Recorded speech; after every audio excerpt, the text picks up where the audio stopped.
मध्य प्रदेश विधानसभा चुनाव की कमान बीजेपी के चाणक्य ने अपने हाथों में संभाली। अमित शाह ने बनाया ऐसा प्लान कि शिवराज मामा के हाथों में फिर होगी एमपी की कमान।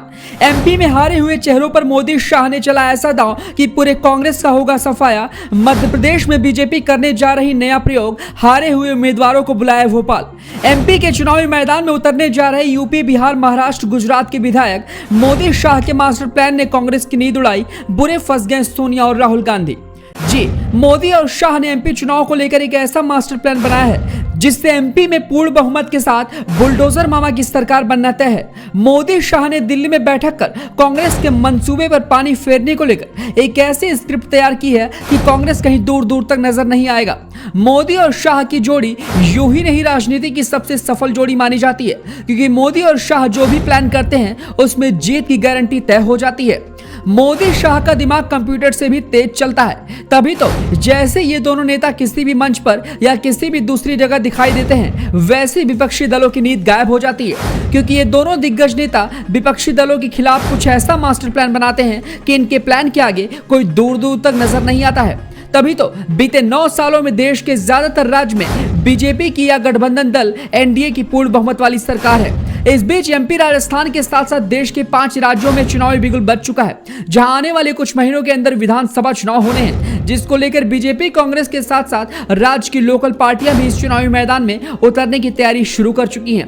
कांग्रेस और बीजेपी दोनों पार्टियों ने अपने अपने उम्मीदवारों की पहली सूची भी जारी करनी शुरू कर दी है, लेकिन इन सभी राज्यों में सबकी नजर एमपी, राजस्थान और छत्तीसगढ़ पर है। वहीं बीते कल के दिन बीजेपी ने अपने एमपी विधानसभा चुनाव के उन उम्मीदवारों की पहली सूची जारी कर दी है जो चुनावी मैदान में उतरने वाले हैं। बीजेपी ने अपने उम्मीदवारों की इस सूची में कई ऐसे लोगों पर दांव चला है जिसको लेकर कांग्रेस कभी सोच भी नहीं सकती।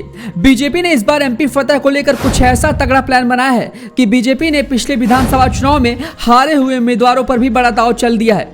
बीजेपी ने अपनी पहली उम्मीदवारों की सूची में कुल 39 सीटों के प्रत्याशियों के नाम तय किए हैं, जिनमें 12 नए चेहरों पर दांव खेला है। वहीं 14 हारे हुए चेहरों पर भी दांव खेला है। वहीं 6 कैंडिडेट तो ऐसे हैं जिन्हें 2013 में मौका मिला था, लेकिन 2018 में मौका नहीं मिला। वहीं बताते चले कि इस चुनाव में जीत का मंत्र देने के लिए और खास रणनीति बनाते हुए सभी हारे हुए चेहरों को 21 अगस्त तक भोपाल बुलाया गया है। वहीं भोपाल आने से लेकर लौटने तक इन सभी प्रत्याशियों को मतदान और चुनाव परिणाम आने तक का पूरा कैलेंडर बनाकर दिया जाएगा। बीजेपी ने चुनाव के 3 महीने पहले ही अपने उम्मीदवारों की घोषणा करनी शुरू कर दी है। बीजेपी अपने सभी प्रत्याशियों को media management, social media handling, कार्यकर्ताओं के साथ coordination, daily reporting, risk management, feedback system, बतौर अभ्यर्थी फॉर्म भरने की प्रोसेस से लेकर मतदान तक की सारी जानकारी उपलब्ध करा रही है।